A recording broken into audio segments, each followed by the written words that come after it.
Bismillahirrahmanirrahim. Alhamdulillahilladzi akhrajana minadh dhulumati ila nuril Islam. Ahmaduhu subhanahu wa ta'ala ala man awlana minal fadli wal in'am. Wa ashkuruhu ala man an'ama alaina minal iman wal Islam. Ashhadu an la ilaha illallah wahdahu la syarika lah. Wa ashhadu anna Muhammadan abduhu wa rasuluhu sayyidul anam. Allahumma salli ala sayyidina Muhammadin wa ala alihi wa sahbihi kiram.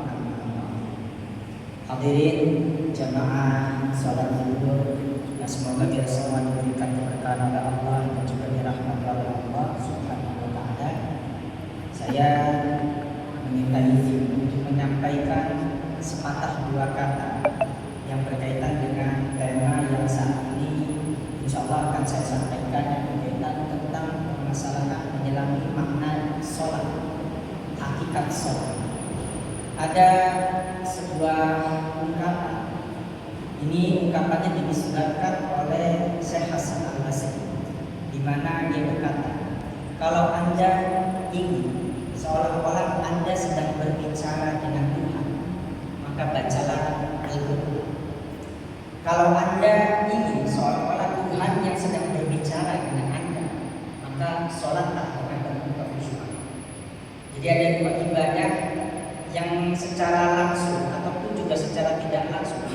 Ini ketika kita sedang menjalankan ibadah tersebut, kita seolah-olah sedang berkomunikasi dengan Tuhan, dengan Allah, yaitu adalah sholat dan juga membaca Al-Quran.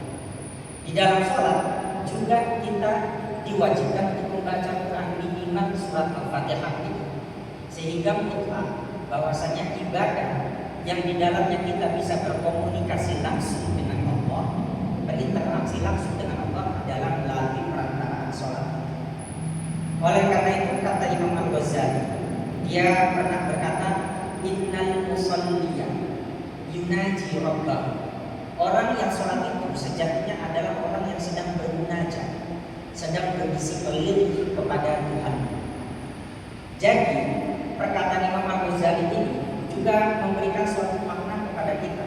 Orang yang sholat itu sebenarnya dia sedang bercengkrama, sedang berinteraksi dengan Tuhan. Makanya di dalam hadis yang lain juga dikatakan, yang menguatkan terkait tentang pendapatnya Imam Al-Ghazali, ada hadis yang bunyinya itu begini kira-kira, wa idza bazaqa fala yabsuqanna baina yadayhi wala an yaminihi fa innahu yunaji rabbahu. Kalau seandainya kamu lagi dalam keadaan sholat dan terpaksa ingin meludah, ini konteksnya sholat di zaman dulu dan konteksnya sholat sendirian, ya. Yang sholatnya itu mungkin bisa di rumah, bukan di masjid ya tentunya. Kalau ada kamu lagi sholat, kemudian terpaksa ingin meludah, maka jangan meludah ke arah depan dan juga jangan meludah ke arah kanan. Silahkan meludah ke arah selain daripada dua arah itu tadi. Apa kata Rasulullah itu alasannya? Fa'innahu yunaji rabbahu. Karena orang yang sedang sholat pada dasarnya dia sedang bermunajat, berbisik lirik menghadap Tuhan. Jadi hakikat daripada sholat itu adalah ruang perjumpaan, ruang pertemuan antara hamba dengan Tuhan. Makanya sholat itu harus serius. Kita harus sebisa mungkin berusaha dengan keras memaknai apa yang kita baca di dalam sholat itu tadi. Andai kan kita nggak mampu memaknai, karena nggak semua orang itu juga ngerti bahasa Arab, minimal kita mendengar apa yang kita lafalkan di dalam sholat. Karena pada saat kita melafalkan sesuatu di dalam sholat, Tuhan itu mendengar.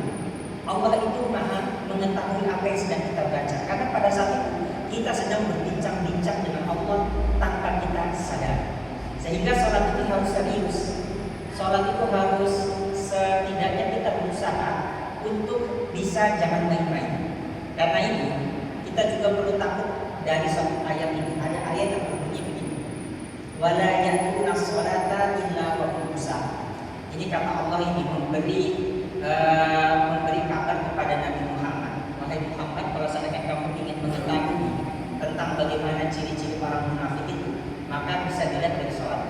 Karena apa? Kata Allah, wala ya'tuna sholata illa wa hum kusala. Orang-orang munafik kalau dia sholat, cirinya itu bisa kelihatan dia sholat dalam keadaan santai dan bermalas-malasan. Makanya kalau seandainya kita terdengar suara azan,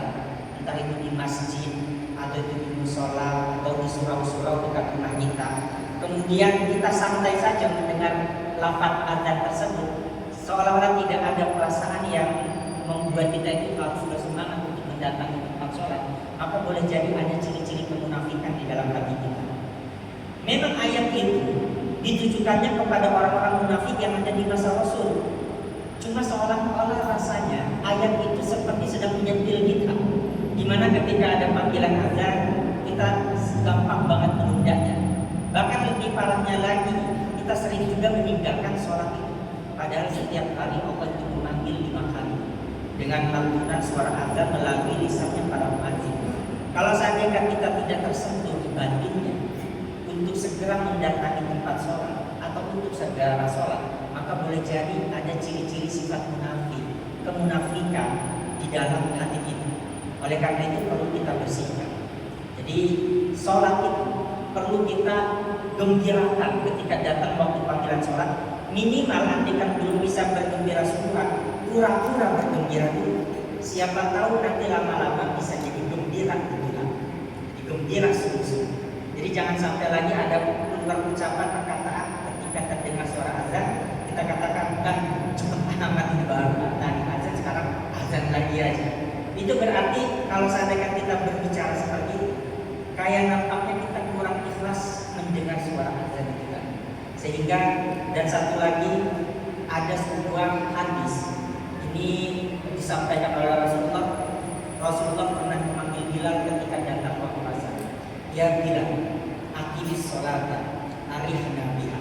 Wahai Bilal, persiapkanlah sholat, kumandangkan azan, kemudian diqomatlah. Setelah itu sholat, arihna biha, hiburlah kami dengan sholat itu. Jadi kata Nabi, sholat itu adalah hiburan, sarana untuk mengistirahatkan jiwa.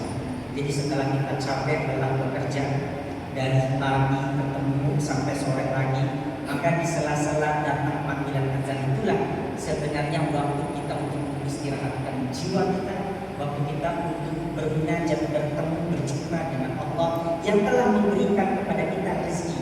Jangan sampai ada orang, kita jangan sampai jadi orang bodoh yang capek-capek mencari rezeki dengan cara kita meninggalkan yang ngasih rezeki. Ya mungkin ini saja yang bisa dapat saya sampaikan. Semoga ini bermanfaat.